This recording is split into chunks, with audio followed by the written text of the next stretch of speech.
Pemirsa, perdagangan saham di Bursa Efek telah dibuka dan kita akan mencermati kinerja perdagangan saham hari ini.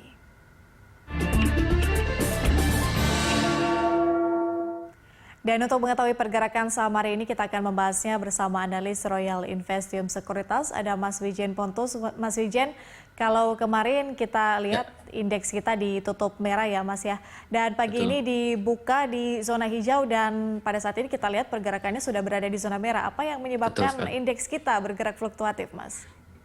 Betul, sebetulnya memang karena sebetulnya lebih kepada satu mengantisipasi adanya pengumuman untuk pertumbuhan GDP kita di kuartal ketiga ya, di mana yang diperkirakan memang masih akan dirilis sekitar di minggu kedua Oktober, tetapi ini sudah diantisipasi tampaknya oleh investor, di mana beberapa kali pun Sri Mulyani dan juga beberapa menteri juga menyiratkan begitu bahwa memang di pertumbuhan di Q3 diperkirakan memang masih berada di rentang negatif begitu ya, di teritori negatif, sehingga ini akan membuat IHSG resmi ekonomi Indonesia resmi masuk ke fase resesi begitu ya.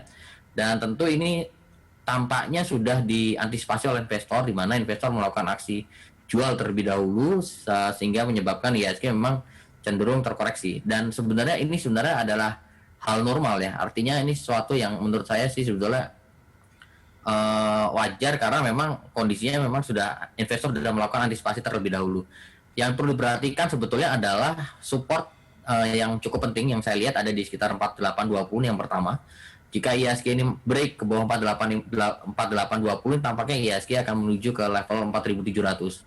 Tetapi yang perlu diperhatikan oleh investor bahwa ketika IHSG turun ke bawah 47, tentu ini adalah menurut analisis kita ya, berdasarkan Elliott Wave, ini sebenarnya level 4700-an ini adalah menjadi target akhir koreksi IHSG untuk jangka menengah begitu. Setelah 47 mungkin sekitar overshoot di sekitar 4600, lalu IHSG akan kembali naik lagi, kembali ke sekitar level 5000 sampai 5200 seperti itu.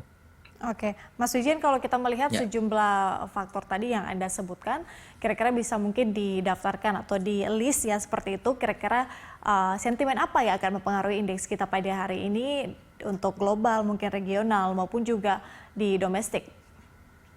Oke, kalau pertama untuk domestik kita akan melihat sentimen untuk beberapa minggu ke depan ya, tidak khusus untuk hari ini. Memang satu mengenai GDP ya, antisipasi terhadap GDP, lalu yang kedua adalah untuk day to day-nya adalah kita masih mencermati mengenai jumlah penderita atau yang positif corona begitu ya. Tentu kenaikan tiap hari dari jumlah yang positif corona ini menimbulkan kekhawatiran tersendiri.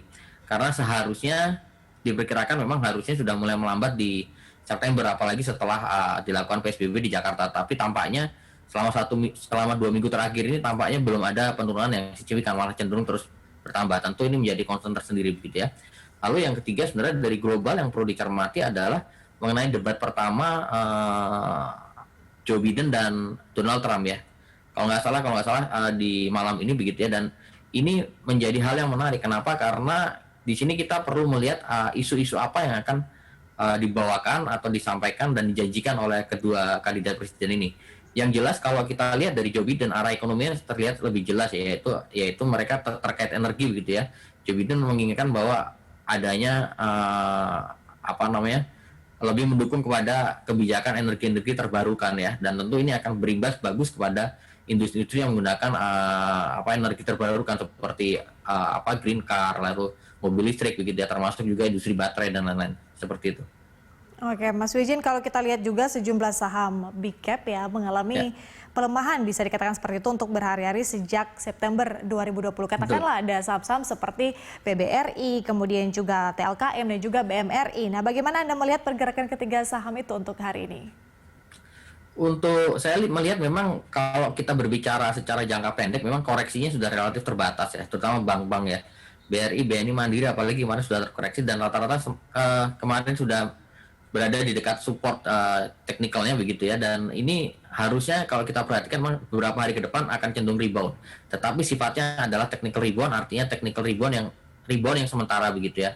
Untuk 1-2 minggu ke depan ada peluang untuk saham-saham perbankan ini masih terkoreksi, tetapi ini adalah koreksi yang menurut saya wajar, koreksi yang merupakan antisipasi investor terhadap kinerja keuangan dari terutama perusahaan perbankan ya, di mana diprediksikan akan menurun seiring dengan turunnya pertumbuhan ekonomi Indonesia seperti itu. Jadi ini hal yang wajar. Yang perlu dicermati untuk investor adalah sebetulnya kalau kita mau masuk untuk investasi, sebetulnya kita bisa mulai masuk ketika menunggu IHSG ke level 4.800 sampai ke 4.700, itu baru kita bisa mulai akumulasi beli cukup agresif di saham-saham perbankan maupun di saham-saham telekomunikasi seperti itu. Oke, Mas Wijen, kalau kita lihat kan Ya. pergerakannya bisa dikatakan cukup fluktuatif ya. Pagi ini juga bergeraknya kadang di zona hijau, kadang juga di zona negatif seperti itu. Anda melihat ini karena mungkin ada faktor dari investor domestik mungkin yang kemudian mempengaruhi pergerakan laju indeks kita pada hari ini atau seperti apa, Mas? Sebenarnya kalau volatilitas ini yang wajar ya Mbak, artinya memang apalagi kemarin kita terkoreksi ya. Dan seperti yang saya katakan memang ada support cukup kuat di 4820 sampai 4850. Tentu investor tentu tidak akan langsung menjual sahamnya atau menyebabkan IHSG turun ke bawah 4820. Tentu di sini ada tarik ulur begitu ya. Jadi wajar kalau memang volatil. Tapi yang perlu diperhatikan adalah ketika IHSG turun ke bawah 4820, ini akan mengkonfirmasi arah IHSG ke 4.700 sampai 4.600, itu yang pertama. Yang kedua, untuk resisten yang perlu diperhatikan yang paling penting ada di level 4.990. Yang resisten minornya ada di sekitar 4.950. Jadi selama IHSG belum break di atas 4.990, saya rasa tekanan jualnya akan lebih besar ya dibandingkan tekanan belinya, dan ini yang harus diperhatikan oleh investor seperti itu. Oke, Mas Wijen, terakhir ini rekomendasi saham dari Anda sendiri untuk perdagangan hari ini mungkin sampai dengan akhir pekan seperti apa? Oke, sebetulnya kita cenderung merekomendasikan beberapa saham-saham yang memang cenderung defensif dan juga cenderung untuk memiliki beta negatif ya, artinya cenderung bergerak melawan arah indeks ya, artinya tidak begitu terpengaruh oleh indeks. Yang pertama adalah perlu dicermati saham-saham di sektor telco, tetapi terbatas pada XL. Lalu yang kedua, selain XL lalu bisa diperhatikan di Tower ya, TOWR maupun TBIG, itu hal yang menarik. Lalu yang berikutnya lagi bisa mulai melirik ke saham-saham pertambangan terutama di sektor batubara, Indika Energi, lalu PTBA dan Adaro. Lalu juga sektor CPO masih ada upside meskipun relatif terbatas, tapi saya rasa ini masih ada upside cukup menarik, yaitu di LSIP dan ALI, dan saham-saham yang cenderung melawan indeks yaitu seperti BRPT. BRPT ini juga menarik ya. Lalu juga saham-saham selain BRPT juga salah satunya ada saham consumer juga, yaitu di ICBP seperti itu. Baik, artinya investor juga harus lebih cermat, kemudian melihat sejumlah sentimen pada hari ini ya, baik itu global, regional maupun juga domestik. Mas Wijen, terima kasih atas informasinya. Selamat bertugas kembali, Mas.